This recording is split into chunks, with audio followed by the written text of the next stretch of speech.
ঢাকা কি আসলেই সবার শহর? এ শহর কি জানে মানুষের জীবনের গল্প? এ শহরে মানুষের জীবন যেন এক অনন্ত সংগ্রামের নাম। প্রতিটি দিন যেন লড়াই করতে হয় একটু ভালোভাবে বেঁচে থাকার জন্য। ঢাকার সুমহান অট্টালিকা, ঝলমলে শপিং মল আর উজ্জ্বল আলোর মাঝে মানুষের জীবন যেন চাপা পড়ে যায় অন্ধকার কোণায়।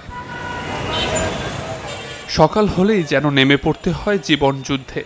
ঢাকার জ্যামে বসে লড়তে হয় ঘড়ির কাঁটার সঙ্গে। ঘন্টার পর ঘন্টা গাড়ির ধোঁয়া, শব্দ দূষণ আর ধুলোবালির মধ্যে দাঁড়িয়ে থাকা যেন প্রতিদিনের নিয়ম। আচ্ছা বলুন তো, এটা কি হতে পারে মানুষের স্বাভাবিক জীবন?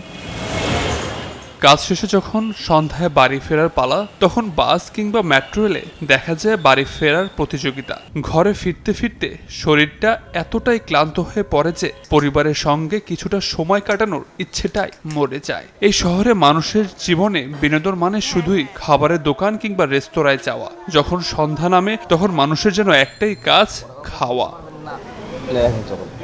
কখনো কি ভেবেছেন এই শহরের শিশুরা কিভাবে বড় হয়? শিশুদের জন্য নেই খেলাধুলার কোনো সুব্যবস্থা। খেলার মাঠ বলতে শুধু চার দেয়ালের ভেতরে মোবাইল ফোনে স্ক্রিনের গেম। এমন পরিবেশে বেড়ে ওঠা শিশুরা কি স্বাভাবিক ব্যক্তিত্ব গড়ে তুলতে পারবে?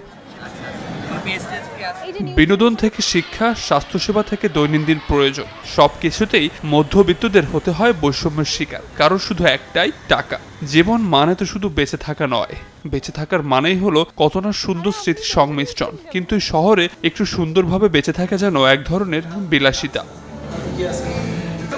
ঢাকা শহর যেন শুধু বিত্তশালীদের না হয়, বরং প্রতিটি মানুষের স্বপ্নপূরণের স্থান হয়ে ওঠে। কারণ জীবন শুধু সংগ্রামের নাম নয়। আমরা যদি সত্যিকারের উন্নত নগরী গড়তে চাই, তবে সব শ্রেণীর মানুষের জন্য বসবাসযোগ্য পরিবেশ তৈরি করতে হবে।